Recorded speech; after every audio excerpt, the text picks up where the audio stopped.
દોસ્તો મારી ગુજ્જુની મોજ ચેનલમાં આપનું સ્વાગત છે। આજના વિડીયોમાં આપણે વાત કરવા જઈ રહ્યા છીએ કે પાર્વતી ભાભીએ તો રણજીતભાઈના જોડેથી આ કેરી લઈ લીધી, એમને કેરી ના ખાવા દીધી, એ તો નારાજ થઈને ચાલ્યા ગયા। અચાનક આ શું ઘટના બની જુઓ તો ખરા।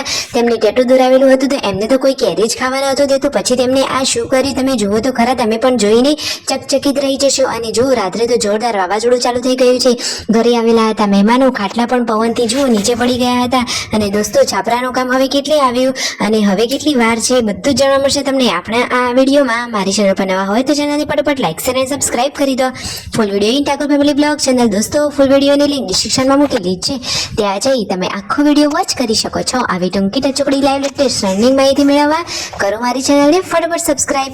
તો ચાલો દોસ્તો વધારે રાહ ન જોતા આપણે વિડીયોની શરૂઆત કરી દઈએ છીએ। તમે વિડીયોમાં લાઈવ જુઓ કે આજે તો ઘરે ફટાફટ રસોઈની તૈયારીઓ થઈ રહી છે। ઘરે આવી રહ્યા છે મહેમાનો ક્યાંથી આવવાના છે, કોણ આવવાનું છે, શું તેમને અહીંયા જમવાનું છે, બધી જ માહિતી તમને આ વિડીયોમાં જાણવા મળી રહેશે। પૂનમ ભાભી અને પાર્વતી ભાભી તો અહીંયા શાક સમારવા માટે બેસી ગયા છે। આજે તો ફટોફટ અને જોરદાર રસોઈ બની રહી છે। રસોઈ બનીને તો રેડી પણ થઈ ગઈ અને શિલ્પા ભાભી તો જમવા પણ બેસી ગયા। સરસ મજાનું ડુંગળી ટામેટાનું રસ્સાવાળું શાક બનાવ્યું છે અને ગરમા ગરમ રોટલી। યશુ તો જુઓ એમના મમ્મીને મારીને આવતી રહી, પછી રાકેશભાઈ એમને બોલ્યા આ રહી જોરદાર ચટાકેદાર અને રસાવાળું શાક। તેમના મમ્મીને તો જુઓ આટલી મોટી મોટી ગોળીઓ ગળવાની હોય છે પગની તકલીફના લીધે। અને આજે યશુ તો જુઓ રૂમાલ ઓઢીને કેવી મસ્તી કરી રહી છે। અને આજે તો બચ્ચા પાર્ટીની હતો રવિવાર, તો છાપરામાં અહીંયા આરામથી મોજ મસ્તી કરવાની રમવાની મજા જ પડી ગઈ છે। સંજયભાઈ અહીંયા છાપરાનું કામકાજ કરી રહ્યા છે અને બચ્ચા પાર્ટી પણ બધી અહીંયા છાપરામાં ઉપર ચડી ગઈ છે। અરે આ છાપરું તો કઈ જેવું તેવું નથી, આ તો જોરદાર પ્લાનિંગ વાળું અને મસ્ત મજાનું 2 માળ વાળું બનાવવાનું છે। તો કેવું બનશે એ પણ તમને આપણા વિડીયોમાં જોવા મળી રહેશે।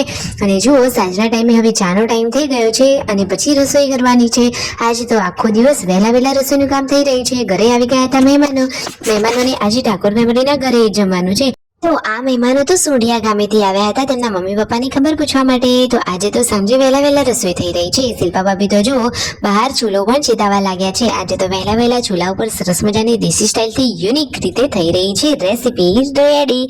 જુઓ તો ખરા આજે મહેમાનો માટે કઈ વસ્તુ બનાવવાની છે।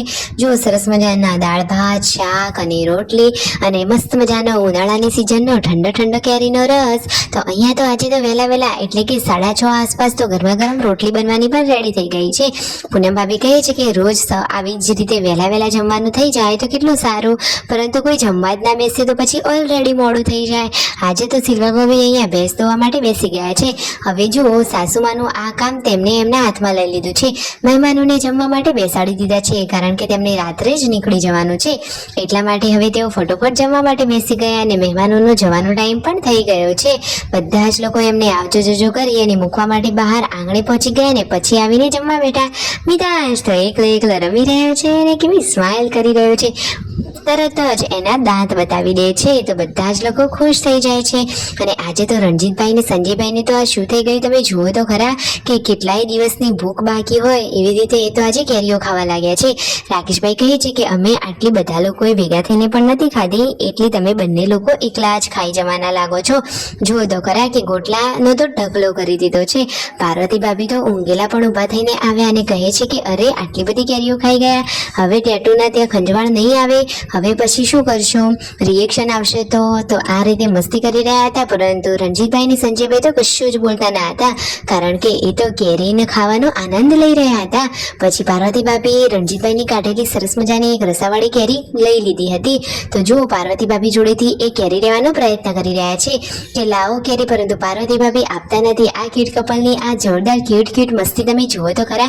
પછી પાર્વતી ભાભીએ કેરી ના આપી તો રણજીતભાઈને શું ખોટું લાગે તો કહે છે કે જા હવે મારે નથી ખાવી, એમ કરીને એ તો રિસાઈને ચાલ્યા અને પછી એ જ કેરી પાર્વતી ભાભીએ કાપીને ખાધી। કહે છે કે હું તો આજે આખા દિવસની આ પહેલી કેરી ખાઉં છું।